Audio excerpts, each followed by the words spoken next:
ये अगस्त का महीना है। आप जानते ही हैं कि 15 अगस्त 1947 के दिन हमें आजादी मिली। अगस्त हमारे लिए इसी कारण बहुत विशेष महत्व रखता है। पर क्या आप जानते हैं कि आजादी मिलने के पहले जब पूरा देश आजादी के लिए लड़ रहा था, तब से ही अगस्त के महीने का बड़ा महत्व रहा है। और इतना महत्व रहा है कि एक महत्वपूर्ण आंदोलन अगस्त में शुरू होने के कारण अगस्त क्रांति कहा जाता है।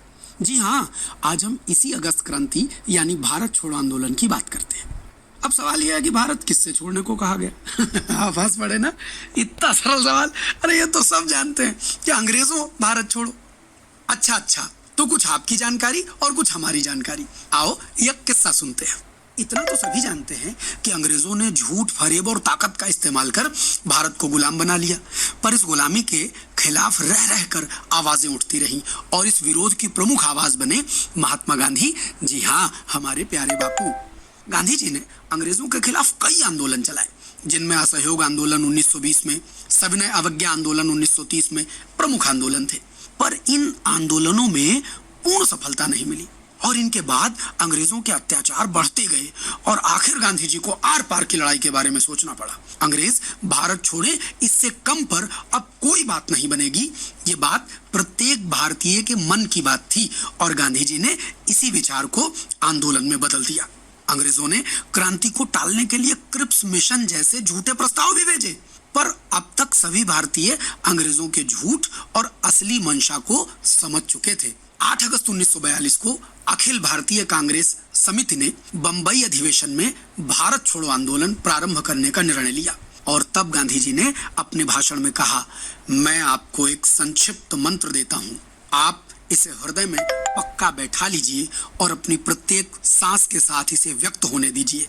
मंत्र है, करो या मरो, डू और डाई। इस प्रयास में या तो हम आजाद होंगे या मर मिटेंगे। इस आंदोलन में करो या मरो तथा भारत छोड़ो यही नारा हर ओर सुनाई पड़ता था। 9 अगस्त 1942 को सुबह ही गांधी जी और अन्य प्रमुख कांग्रेस नेताओं को गिरफ्तार कर लिया गया तथा कांग्रेस को अवैध घोषित कर दिया गया।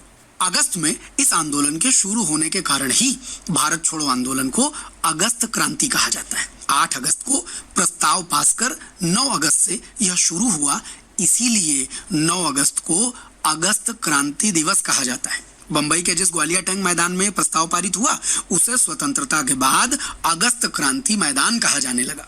तो बच्चों, है ना अगस्त का महीना ये कितना खास?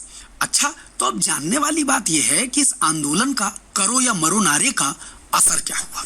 तो बच्चों, सबसे बड़ा असर ये था कि इसमें आम जनता, जिसमें युवक, महिलाएं, किसान और हर स्तर के लोगों ने भागीदारी की। जनता ने सरकारी भवनों पर कब्जा करके तिरंगा लहराया, हड़तालें हुई, जुलूस निकाले गए। यहाँ तक कि उत्तर प्रदेश में बलिया, बंगाल में मिदनापुर और महाराष्ट्र में सतारा में अंग्रेजों को हटाकर वहां के लोगों ने अपनी स्वतंत्र सरकारें बना ली। हालांकि बाद में अंग्रेजों ने इन पर कब्जे कर लिए, पर आजादी के इतिहास में ये घटनाएं सुनहरे अक्षरों में दर्ज हो गई। बलिया के इसी साहस के कारण आज भी लोग बलिया जनपद को बागी बलिया बोलते हैं। इस आंदोलन में श्री जयप्रकाश नारायण, डॉक्टर राम मनोहर लोहिया, अरुणा आसफ अली तथा अच्युत पटवर्धन की महत्वपूर्ण भूमिका रही। इस आंदोलन को अंग्रेजों ने बड़ी निर्दयता से दबाने की कोशिश की। प्रदर्शन में भाग लेने पर तामलुक बंगाल में 73 साल की मातंगिनी हाजरा को, गोहपुर असम में कनकलता बरुआ को, पटना में 7 किशोर विद्यार्थियों और अन्य सैकड़ों लोगों को गोलियां मारकर मौत के घाट उतार दिया गया। पर इस आंदोलन का ब्रिटिश सरकार पर बहुत ही गहरा प्रभाव पड़ा। अब अंग्रेजों को समझ आ गया था कि भारत को दबाकर बहुत दिनों तक नहीं रखा जा सकता। तो बच्चों, कैसी लगी ये जानकारी? अच्छा, मैंने इस पूरी चर्चा को आपके लिए इस कविता की 4 पंक्तियों में समाकर लिख दिया है। आइए सुनते हैं। अंग्रेजों अब भारत छोड़ो सबने मन में ठान लिया, कर जाएं या मर जाएं यह ध्येय सभी ने मान लिया। अंग्रेजों अब भारत छोड़ो सबने मन में ठान लिया, कर जाएं या मर जाएं यह ध्येय सभी ने मान लिया। सदियों से जो शोषित हैं उनकी हुंकार भयंकर है, अब और गलेगी दाल नहीं लंदन वालों ने जान लिया। अब और गलेगी दाल नहीं लंदन वालों ने जान लिया। दीदी, भैया ने हम लोगों को भारत छोड़ो आंदोलन के बारे में बहुत सारी बातें बताई।